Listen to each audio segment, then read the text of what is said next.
Bagai. Dari kula ajeng kula nembang setengah papat mengko. Lah niki sing pentingane Kyai Ponorogo niku bukes lek kadung bawa wis bojoku ndelok teko esuk kok. Larik. Tenan niku. Kandhane lho napa mlih. Percaya nggih to Pak nggih? Lho adi kurang sih. Kula kene lek pun mboten seneng. Piye Kok niki yo Lek wong kula tok. jenengan iki piye? Ya Bukesi legane. Monggo Mbak Kesi. Monggo Bu Kesi. Wangen iki kembang kakung-kakung sedaya kalih swanten panjenengan. Apa saya? Bu Kesi. Nggih mawon nggih. Hah? Lho iki lho, jumeneng napa lenggah? Lenggah mawon nggih. Jumeneng Mbak Kesi niki lho aku kok seneni bapak Bu Kesi, nuwun sewu Ibu. Suara terbanyak nggih Bu nggih. Nuwun sewu. Niki Bu Kesi jumeneng napa lenggah?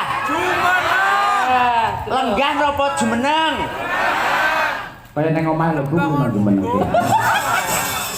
Pokok Kyai Ponorogo niku rata Pak Yoyo.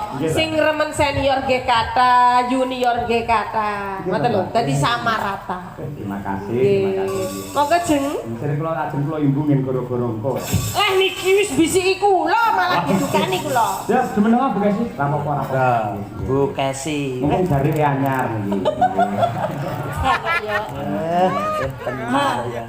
Nyuwun sewu, Mas Dalang. Apa sayang? Ngapun Terusan lho ngono kuwi tayune dalem ya sayang. Bojone dhewe sayang itu ya pas ae lek bojone wong celuk sayang iki masalah. Biasane gugu ngono. Aku dadi baygon yang saiki Bu. Wis sindet benar tak lolik jagoreng. muga-muga katresnanmu karo aku lahir batin tenan. Disekseni karo warga masyarakat Purwosari ing dalu niki. Bapak Ibu nyuwun donga panjenengan nggih, mugi-mugi Pak Dalang Cahya Kuntadi menika anggenipun tresnani kula lahir batin nggih Pak. Amin. Sebab adatipun ngeten Bapak Ibu. Dalang niku dalang menawi mulai kondang laris tur ganteng enom tanggapane larang. Godho telung perkara niku sing mboten saged dikipataken. Godhone bondo saged, godane pangkat saged, ning godane wanita ayu berat niku berat. Mas Cahyo. Apa? Sami kula. Kok iso? Nggih niku kok padha kok ya. Aku manggon mburi dhewe ya ngono kok ya. Dadi sampean tak weling. Ya kayak nembak Bu sih. Arep meling apa? Tak seksekne karo warga masyarakat Ponorogo khususipun Purwosari angger mengke Pak Cahya Kuntadi sering tanggapan teng mriki kok nganti krungu Pak Cahya duwe demenan teng Ponorogo. Tak ketok tenan pendek. Yo kesi. Nah, dalem-dalem. Kula ke saestu, kula niku tenan tresna kalih Mas Cahya niku luar biasa. Mboten kulino jenenge Pak Cahya ki selingkuh. Alhamdulillah. Mboten kulino Pak Cahya niku pacaran. Lah, Mboten kulino Pak Cahya niku dolanan wong wedok. saksine lho. Ditanggap gareng. Saking primpene kok. Saya mau mburi ra penak padha ngobongke wong omah-omah lho. Mboten tegeseke pripen jaga rumah tanggane jenengan. Sampeyan kudune mbelani aku, nun sewu elek-elek ya. Kula niki Pak kula Mbah Sukron lah ya kaji. Nggih. Kaya mau balik gitu. Terus anggen kula mama karo sampean aja kuwatir Bu Kesi. Anak dhewe wis papat to. Papat mana papat aku? Ayo papat to. Dadi watakku piye omah-omah pirang tahun? 15 tahun. 15 tahun kan apa karo watakku? Apa? Karo lagianku apa to? Apa? Kapan seorang Cahya Kuntadi jaraki wong wedok liya yen ana sampeyan? Bu Ibu, sampai nerima enggak lek Pak Cahya Kuntadi nggih pacar ning kene Ibu? Khusus kali Bu Kesi nggih Bu nggih. Ya, nama tunjara kita wedok wis mbok pono anu ki winong ki ayu, Brigita ki ayu wis menepno atimu Pak ben rumah tanggane awake awet. Awake dhewe lek ngembangke kesenian ngrembaka ning endi-endi. Ngono ya Pak ya? Ora arep jaraki wong wedok aku ya. Jaraki apri ya. Banci. Khusus warga masyarakat Purwosari, kula badhe nembangaken karyanipun Mbah Kakung Sukron Suwondo, mara sepuh kula, Langgam Sri Huning Mustika Tuban. Pripun Bapak Ibu? Wah, istriku penggemarnya sih akeh Mbak Lulu. Jenengan iki aku wilayah pentingin lho iki biyen jare ora Purwosari. sampai ra tau adus lali kok ning kene. Lah mendino ora tau play kok. Awake mbiyen jamanan iku nderek Mbah Yarno aku jek SMKI, SMA lho Pak. Ning kene iki kaya omah. Dados Kyai Ponorogo menika kula teng mriki kados mulih teng kandhang kula. Kula nalika tasih SMA niku tumut Mbah Yatno dalang guru kula. Omah kula teng mriki. Dadi wong Ponorogo niku senes tiyang sanes kangge kula ning sedaya keluarga. Ning anggar wong Ponorogo ngejok sampean telepon sampean dinyang kok wangele ram sampean. Mas, ki sing marai grogi ki aku ya gur kuwi. Heeh. Ya kuwi sing marai grogi ki buka sikil dinyang angele ram. Ora. Oh, wintek nang dalang wetok. Nggih, rupa nggo berkotor niku lho sembodone Kyai Ponorogo. Pun kadung gandrung wis gak tau nyang-nyangan. Oh nggih. Nggih, wis bejone jenengan pokok. Ora tau ngenyang loro ganti dalang. Modele gerilya. Ono bukan sih? Putri kang sulestyen warani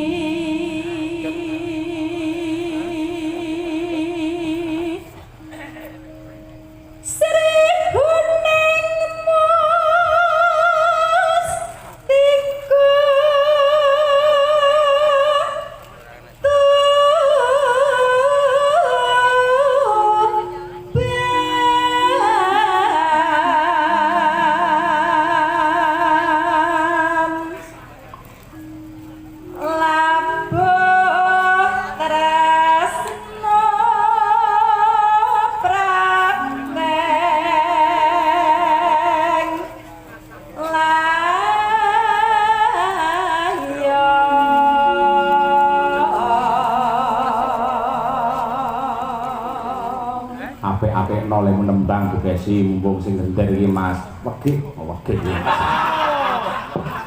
Mas Danang wae kok wegih. Enggak.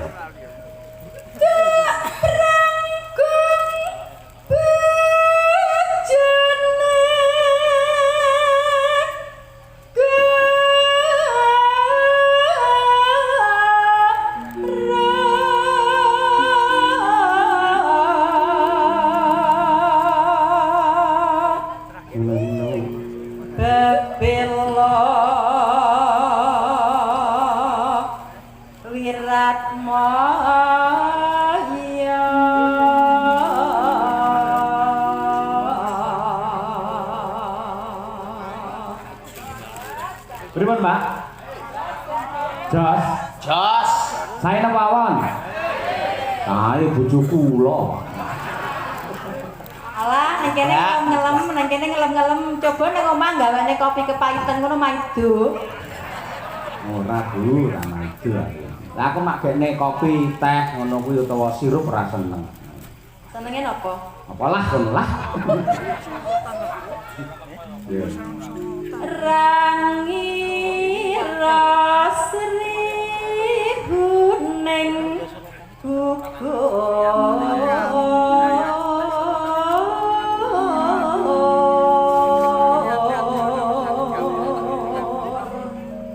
mongko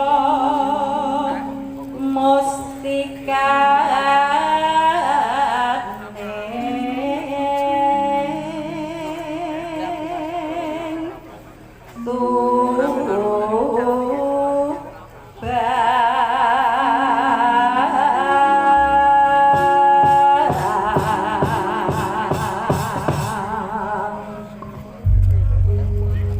Monggo kalajengaken langgamipun katur dumateng sedaya para lenggah ingkang kepareng rawuh wonten ing lapangan Purwosari lan ugi ingkang kepareng mirsani lumantar streaming Kuntadi Channel. Monggo Bu.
Ibu. Keweneng dhewe fans di kembar. Ya wong fan jaman semonten kok Mbak Kesi luar biasa. Pokoke sakmono ki kabeh tresno Bu Kesi. Nggih, matur nuwun. Jen kok ya. Saya emang sampean dhewe kok sing karo aku rapati tresno. Ketoke lho. Sing ngomong sapa? Lumayan jagat kurping langit. Ya mung kowe sing dadi mutiarane ati. Ora percaya. Dek kapan kae ning kono nek silpiku malah sari kok mbok kerangkul. Kae pas kilaf aku. Yu, ora apa-apa. Piyai kakung lu sekali-kali nggih ben cuci mata. Sing penting ati ini kan hanya untuk dirimu. Kakakku tenan kowe. Aku kok dijotot serius. Mbok kapan-kapan ngono ya, Pak Cahya diketokne karo bintang tamune Mbak Silvi, mudah bahagia. Aku lho seneng lek karo sampeyan, Bu. Ngapusin nek. Kulino. Lah di mana ning omah lu sampluk parut medar. Wong ning omah sing penting lek kene ning ora ta, Mas. Oh iya. Jan duwe men Kyai Ponorogo mireng ning swatene Mbak Kesi. Kangen jaman 15 tahun kepungkur to Bu Kesi. Bu Kesi biyen nganti saiki tetep konyol. Konyol. Dan iso nggawe kaos kaki lho. Adem padahal adem. Iya. Lagi antisi sapi kok. Antisipasi. Tresna newi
Lah kok iso lho, penake kaya ngene kok iso ndredeg. Jujur suwi gerak susu tau gendang saking kerepe mak lho. Oh, modele ki ya ngono kuwi. Madangkara ki ya ngono kuwi.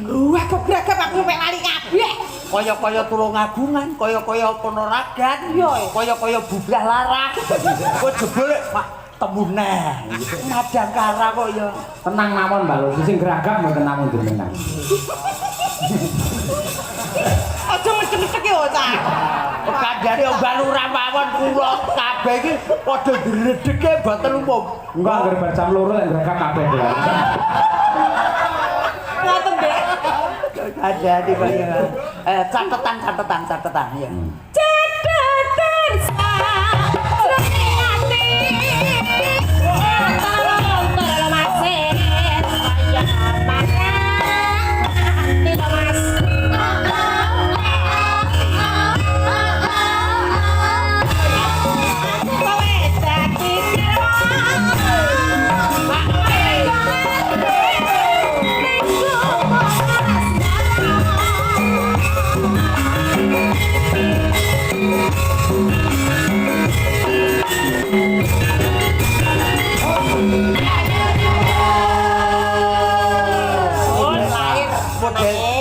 setengah talu barang ya yo ya. Deng dangling. Deng dangling. Jebule dingen-gen kok ya enek neh. Modele ki ilang gek pedhot temu neh. Oh ya. Sing penting ning kene oleh tim-timan lho. Mbak Yulusi, dulur-dulur ingkang rawuh sedhuwur ya alhamdulillah. Balong rawuh. Madiun rawuh. Magetan rawuh Mas Cahyo. Masyaallah menika sedhuwur ya sampung caket mriku nggih rawuh. Luar biasa. Ning Yayi Ponorogo menika nuwun sewu. Pripun? Nggih wonten kathah ingkang remen kalian lucon kalian lagon. Ning dikasih kathah sanget pemerhati lakon. Leres Mas Cahyo. Saking menika supaya kabeh kemeratan Leres nggih. Moga-moga dumangke. Saking menika nyuwun pangapunten ingkang agung mangke kalajengaken wonten goro-goro tetep bersama bintang-bintang yang matang. Siap. Katanya bareng bangun ya. Nggih, sami-sami. Nggih. Ya lho, rakit mbajut nih gelar cerita. Monggo tak dherekaken. Ayo.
Sampuk samyo medali ler tapis wilas ing koto